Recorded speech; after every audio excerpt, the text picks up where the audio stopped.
બા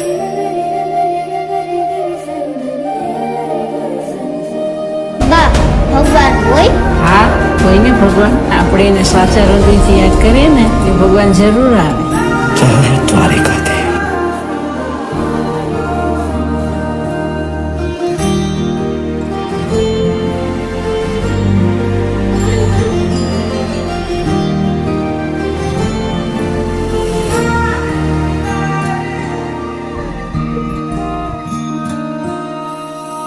जगत ही